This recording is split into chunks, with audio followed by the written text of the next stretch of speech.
Senhoras e senhores, sejam mais uma vez todos muito bem-vindos ao canal Nesses Termos. Eu sou o Felipe Marque e vamos lá. No vídeo de hoje eu vou dar 7 dicas práticas para te ajudar a passar no OAB.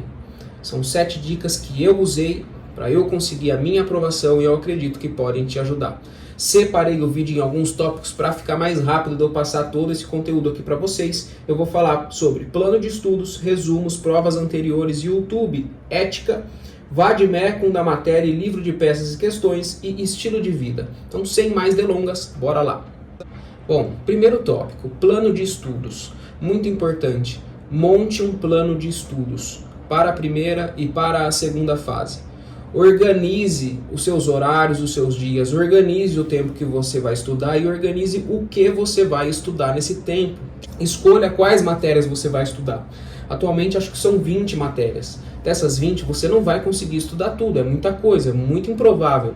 Então escolha as mais importantes. Hoje em dia nós temos, listei aqui 10 delas, né? Ética, constitucional, civil, processo civil, penal, processo penal, tributário, administrativo, trabalho, processo trabalho.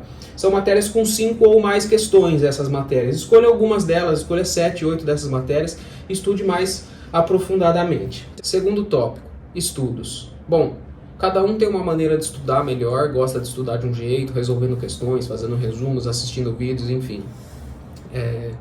Entenda qual forma você mais gosta de estudar e use isso a seu favor. Terceiro tópico, provas anteriores.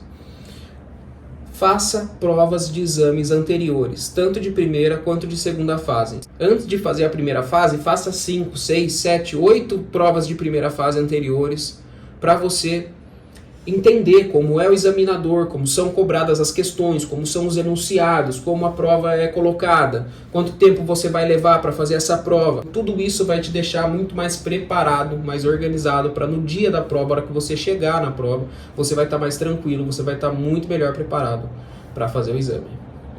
Quarto tópico, YouTube. Hoje em dia, galera, o YouTube tem muita coisa valiosa lá para a preparação para a OAB.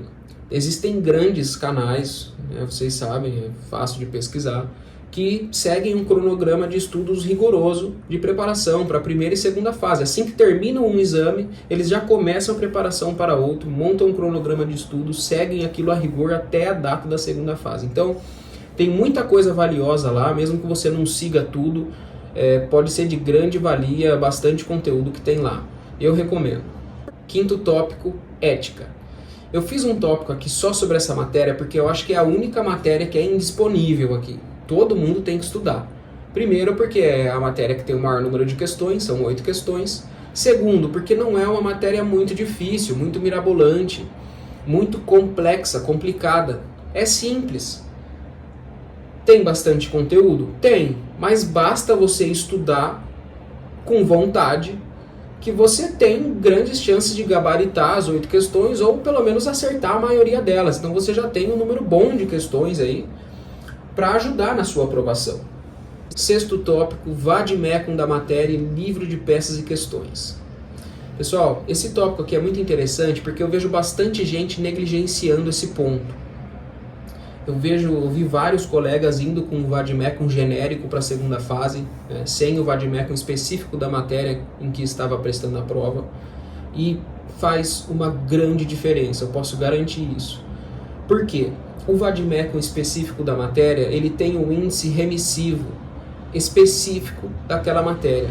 Então, na segunda fase, você vai ter que pesquisar no VAD. Provavelmente você não vai saber quais são as teses da peça e provavelmente você não vai saber quais são as respostas das questões. É muito mais fácil de você encontrar as coisas ali no momento da prova que você tem que pesquisar e, além disso, é uma prova que você precisa de tempo. Qualquer tempo que você economize ali é valioso e esse livro ele vai te ajudar a economizar tempo e encontrar muito mais fácil as respostas para as matérias. E o livro de peças e questões, que é um outro livro que tem bastante aí de diversas matérias, né, para você usar para o estudo, ele é um livro que tem peças e questões para você fazer. E assim, eu estudei só por esse livro para a segunda fase, basicamente só por um livro de peças e questões, e fui aprovado de primeira, ainda durante a faculdade, enfim. Mas me ajudou muito, eu vi que ajudou muito esse livro, porque ele é praticamente o que você vai fazer no dia da prova. Você vai ler o enunciado, identificar a peça, fazer a peça e resolver questões. Eu comprei o VAD específico e o livro de peça e questões da Maria Cristina do Gran Curso de Tributário. Não é merchan, não estou ganhando nada aqui com isso, mas assim, esse livro foi muito bacana porque além das peças e as questões, ele tinha um passo a passo de como você fazer uma peça. Se eu não me engano, lá 11, 12 tópicos, que ele seguia esse passo a passo para todas as peças.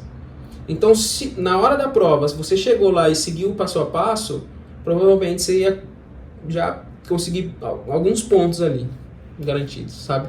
Foi muito, muito bom, favoreceu bastante mesmo esse livro de peças e questões. Eu não compraria só o VAD específico, eu compraria os 2 livros, vale a pena o investimento, de verdade, contribui muito para o estudo. 7º tópico, estilo de vida. Pode parecer besteira isso aqui, mas eu acho que vale muito a pena prestar atenção no seu estilo de vida. Eu acho que você ter uma rotina de exercícios físicos, de boa alimentação, tudo isso vai impactar diretamente na sua capacidade cognitiva, no seu foco, na sua concentração, na sua capacidade de absorver conteúdos mais complexos. Faz bastante diferença. Quando eu fiz a minha inscrição para a primeira fase, eu comecei a me questionar se eu deveria continuar fazendo academia, cuidando da minha dieta, ou se eu usava esse tempo para estudar, porque a minha rotina era apertada, o tempo era escasso, e essa 1h30, 2 horas do meu dia seria muito valiosa para mim, para o estudo. E depois de me questionar um pouco sobre isso, eu cheguei a essa conclusão. Eu falei, não, eu vou continuar seguindo a minha rotina de treinos, de dieta, de trabalho, de faculdade, tudo certinho. A hora que eu fosse sentar para estudar, aquele momento de estudo me seria muito mais bem aproveitado, muito mais produtivo, justamente por conta de eu estar mantendo a minha rotina. E aqui vai uma dica extra, uma dica bônus, que nem sei se é uma dica, mas eu fiz isso na época da minha segunda fase. Eu estava, como disse, com essa rotina apertada, trabalho, estudos e tudo mais. 2 semanas antes da prova da segunda fase, eu faltei na faculdade, eu faltei 2 semanas seguidas para estudar. E aí eu sentava no horário de aula lá em casa, das 7 às 10 da noite, 10h30, e estudava assim, na pegada mesmo, sem parar. E essas 2 semanas eu estudei muito, muito mesmo. Então, como depois disso eu não ia mais faltar, né? Eu estava tranquilo ali, sabia que não tinha problema com faltas. Foi bem interessante fazer isso aí. Então é isso, galera, essas foram as dicas. Se você tem alguma outra dica a mais, deixa aí nos comentários que eu tô curioso para saber. Gostou? Bate no sino, deixa o joinha, peça deferimento e valeu!